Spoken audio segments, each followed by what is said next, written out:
बाळ, फ्रीजमधून श्रीखंड काढ ना. आम्ही पूर्वी घरीच बनवायचो श्रीखंड. त्याची चवच वेगळी होती. आता काय सगळं रेडीमेड.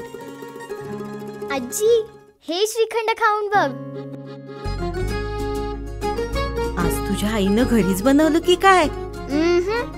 हे आहे गोकुळचं श्रीखंड. अगदी जिभेवर रेंगाळणार. जिभेवरच नाही तर मनावरही रेंगाळणार. गोकुळ श्रीखंड, मनावर रेंगाळणार.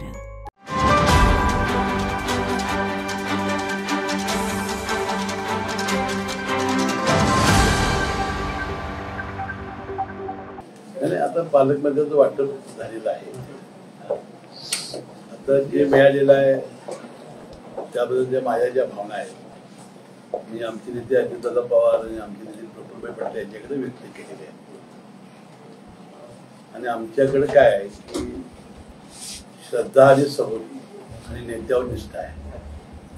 असं युतीचं सरकार असतं त्यामध्ये काही घटना अशा घडत असतात, त्या संयमाने घेऊन आपले प्रश्न निकालात काढावे लागतात. आता आम्ही सगळे नाशिकलाच होतो 2 दिवस संपूर्ण राष्ट्रवादी, आणि आता नाशिक आणि रायगड काहीतरी स्थगित दिलं तर मी वर्तमानपत्रामध्ये वाचलेलं आहे. आता आम्ही 2 दिवस होतो नाशिक मुक्कामी साईबाबांच्या चरणावर.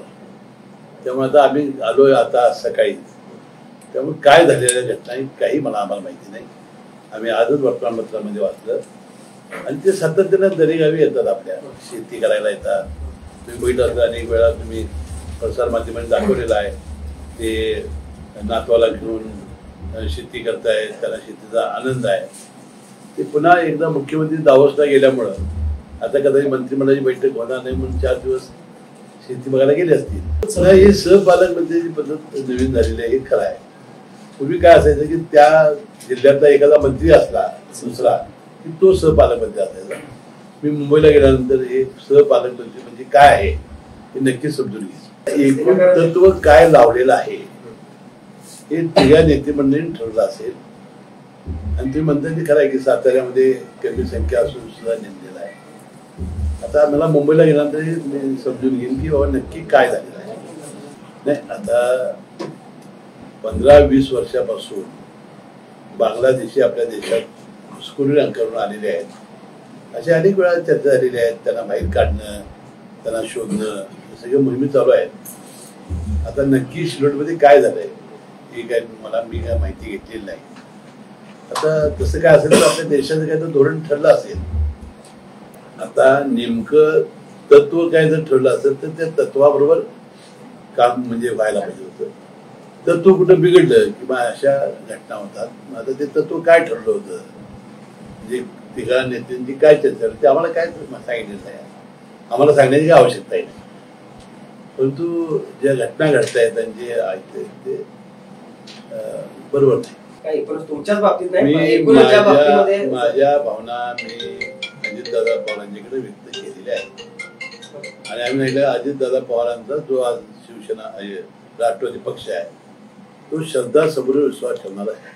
हे धनंजय मुंडेंनी भाषण केलं त्यावेळेला मी उपस्थित होतो. हे पहिल्यांदाच मी त्यांचं ऐकलं की त्यांनी अजितदादा त्यावेळेला अडवलं होतं असं ते म्हणाले. यापूर्वी काय ते मला कधी बोलले नव्हते. तर मुंबईला गेल्यानंतर मी चर्चा करेन काय झालं. ज्यावेळेला 3 पक्ष एकत्र येतात, युती सरकार असतं किंवा आपण कोइलेशन गव्हर्नमेंट करतो त्यामध्ये मतांतर असू शकतात. मला वाटते राज्याचे मुख्यमंत्री देवेंद्र फडणवीस हे दावोसमधून आल्यानंतर त्याचा प्रश्न मिटेल आणि मला वाटतं व्यवस्थितपणाने काम पालकमंत्रीपदानं होईल. आता एकंदरीत हे जे आता विषय आलेले आहेत ज्या ज्या विषयावर आता तुम्ही भाष्य केलं त्याच्या चर्चा होईल फडणवीस साहेब आल्यावर. 20 वर्ष मी मंत्री आहे, 19 वर्ष आता हे विसावं लागलं. यामध्ये मी आहे 14 महिने पालकमंत्री या जिल्ह्याचा. म्हणजे कोल्हापूर जिल्ह्यातल्या लोकांच्या मनातला पालकमंत्री मीच आहे. मला मिळाली 6 वर्ष तर मी लोकांच्या मनातला पालकमंत्री मीच आहे. कोल्हापूर, इचलकरंजी, जिल्हा परिषद हे आता साहजिकच आहे ना. हा पक्षाचा जो मंत्री असतो त्यानं जबाबदारी होता त्यांनी ती उचललेली आहे. नाही बघा आता आम्ही 3 पक्ष बसू, शिवसेना आणि भारतीय जनता पक्षाचे सगळे नेते मंडळी बसू जिल्ह्यातले, आणि जिथे जिथं एकत्र जाण्याची आवश्यकता आहे किंवा एकत्र आमची ताकद आहे तिथे एकत्र लढू. समजा एकेका प्रभागामध्ये 3-4 इच्छुक आहेत आमच्या आणि आमच्या मत विभागणीमुळे जर एखादा पराभव होणार असेल आमचा दोन्ही पक्षांचा, तर तिथं आम्ही कॉम्प्रोमाइज करू, ते मैत्रीपूर्ण लढती करू. परंतु कोल्हापूर महानगरपालिका, इचलकरंजी महानगरपालिका आणि जिल्हा परिषद हे समन्वयाचा लढण्याचा आम्ही प्रयत्न करू. ईव्हीएम बाबतल्या शंका अजूनही काय नाही, त्याच वेळेला त्यांचं ठरलं होतं की ईव्हीएम बद्दल जोरात मोहीम केली होती आणि मध्येच ते शांत झाले होते. आता पुन्हा ते कोर्ट निर्णय देईल काय असेल तो. पण मला वाटतं त्यांच्याही लक्षात आलेलं आहे की ईव्हीएम मध्ये काय दोष नाही. जनतेनंच एकतर्फी महायुतीला पाठिंबा दिलेला आहे, संधी दिलेली आहे. आता त्यांच्या लक्षात आलेलं आहे.